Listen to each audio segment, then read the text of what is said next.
كل واحد فينا بيتمنى في حياته ان هو يوصل لبر الامان. كل واحد فينا بيتمنى في حياته انه يحب ويتحب ويشتاق ويعشق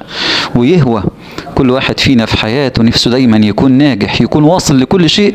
بيتمناه. بس المشكلة والحقيقة اللي لازم كل واحد يدركها فينا ان الدنيا مش بتدي اللي عايز، الدنيا بتدي اللي يستاهل، اللي دايما بيعافر، اللي بيخبط على كل باب وبيمشي في كل طريق لاجل انه يوصل للي نفسه فيه بجد. فلازم تعرف ان عشان توصل لكل شيء انت بتتمناه في حياتك، عشان توصل للحب اللي بجد والعلاقة الناجحة والحياة اللي نفسك فيها ودايما عينك عليها وبتحلم بيها ليالي طويلة، لازم دايما تكون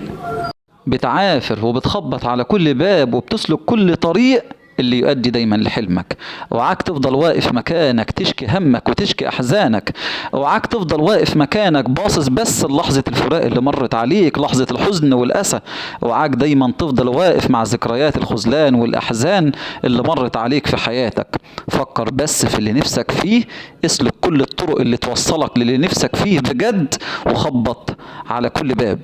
اعرف دايما ان كل قصص النجاح اللي قدامك، سواء براند عالمي او كيان اقتصادي او شخصية اعتبارية، كل قصص النجاح اللي قدامك في حياتك ودايما بتبص عليها وبتحكي حكايتها، مرت باللي انت مريت فيه، اتخذلت وانكسرت وقاست وتعبت وسهرت ليالي كمان تقاسي احزانها. ولكن في فرق ما بين انك تفضل واقف مكانك محلك سر مركز بس في احزانك وخذلانك، ساجن روحك في سجن الاوهام والاحزان والخذلان، واقف بس عند لحظات الفراق اللي مرت في حياتك ولحظات الانكسار، وما بين انسان قرر انه لازم يعدي كل لحظة مرت بيه في حياته، وان دايما مش بس رصيده في الحياة خده في الخذلان والانكسار والاحزان والاوهام، لا بالعكس ده له رصيد في حياته ولازم ياخده من الدنيا، انه لازم ينجح ويوصل لبر الامان، انه لازم يعيش الحب اللي بجد ويرمي ورا ظهره قصة الحب اللي في يوم من الايام كسرت مشاعره، ويسيب العلاقات اللي ياما في يوم من الايام